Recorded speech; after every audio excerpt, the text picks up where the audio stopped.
Protesters in Tel Aviv have been taken to the streets on a daily basis for several weeks now, demanding that the government stop increasing living costs. Israel is set to increase the utility costs such as electricity, water, and fuel. This, in turn, will have a ripple effect on just about all necessities in Israel, from food to getting from one location to another.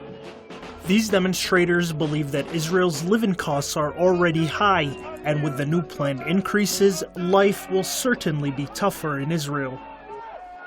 And we're here because we're sick of the rising prices. It's electricity, it's water, it's in our food, it's everywhere.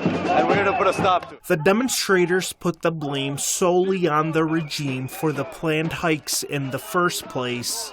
מאפיינים בגלל שדבר ראשון זה לא עניין של ימין או שמאל, זה עניין של כולנו, של כל העם. אנחנו צריכים לצאת ולהילחם ביוקר המחיה, אנחנו צריכים לבוא ולהיות אזרחים אפקטיביים, אזרחים מעורבים שמשפיעים בצורה חכמה.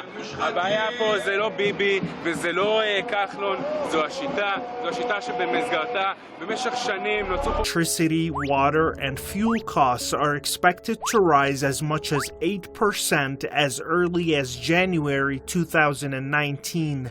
Food and local taxes are also set to increase by as much as 5% in late December in a bid to control increase in dissatisfaction over the rising cost of living in Israel.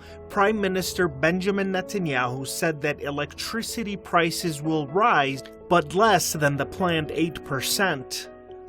בלבנון ונשלים את סיכול איום המנהרות. הבוקר לפני הישיבה חיפשתי את ראש עיריית חיפה, עינת קליש, כדי לבקש ממנה לבטל את המינוי של סגן ראש עיר שתומך בחיזבאללה וחמאס, שמצהירים שבכוונתם להשמיד את מדינת ישראל. אני מקווה שהיא תענה, ואני שמח שחברנו אריה דרעי התחיל כבר לטפל בנושא, ואני יודע שגם רבים אחרים התבטאו בו. זה דבר שלא מתקבל על הדעת, וכיוון שהוא לא מתקבל על הדעת הוא גם לא יתקיים, אני משוכנע בזה. תודה רבה.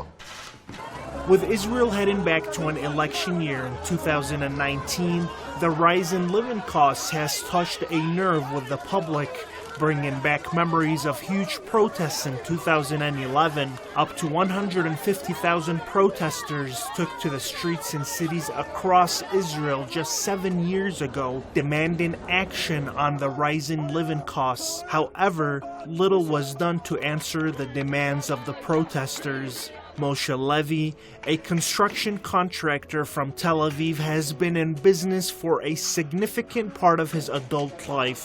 He is 30 years old and believes that the rising costs of goods does not help his career. It's a difficult work. Every day it's a lot of hours.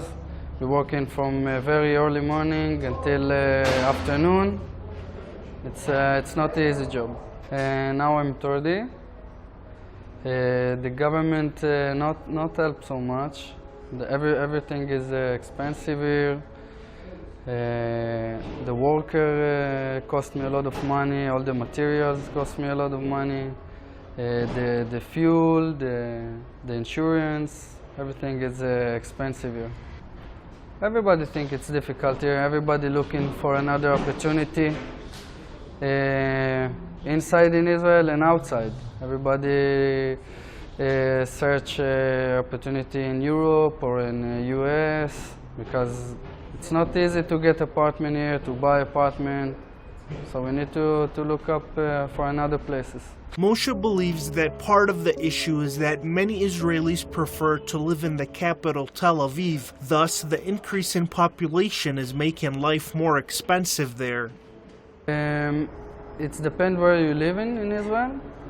Tel Aviv, it's the center, and everything happens in Tel Aviv. You have more jobs, more opportunity, but it's more expensive.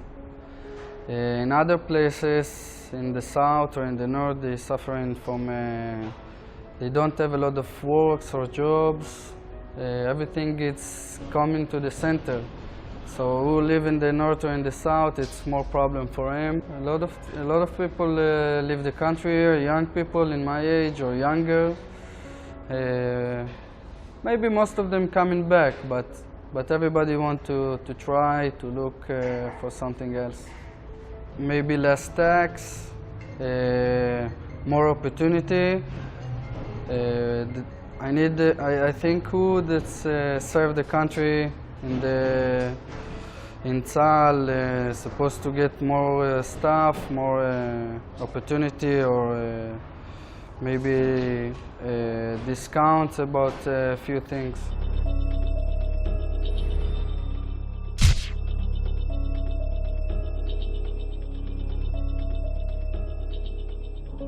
Here on the streets of Tel Aviv, the people we spoke to explained to us whether or not they think that Israel is expensive and how it impacts their lives.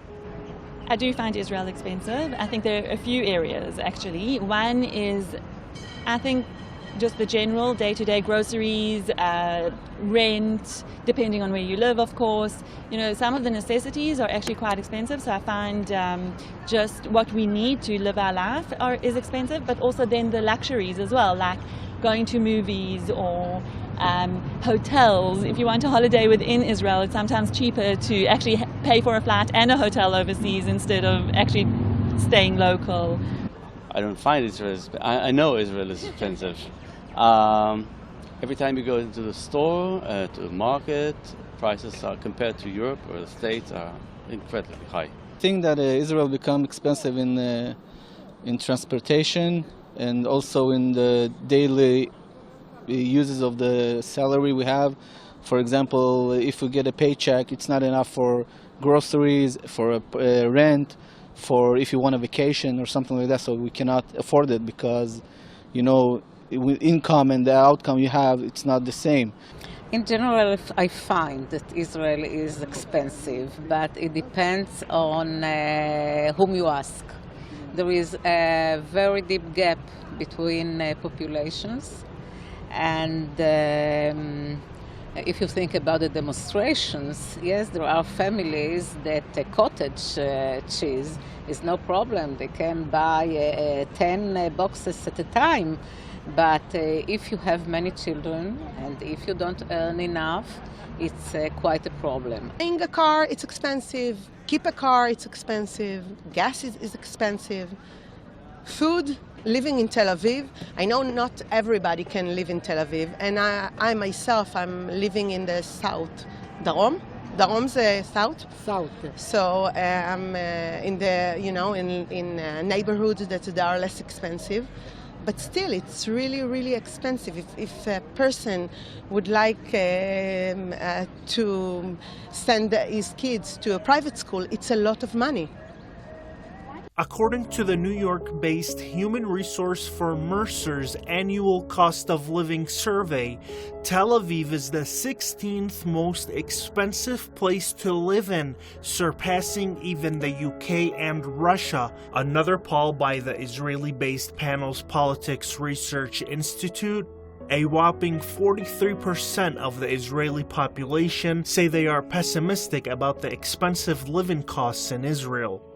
Due to this, the survey concludes that 21% of Israelis are willing to consider leaving Israel altogether. With Israel already being so expensive to live in, it remains to be seen how much more costly it can get without further eroding the value of the savings of many people who are trying ever so hard to make a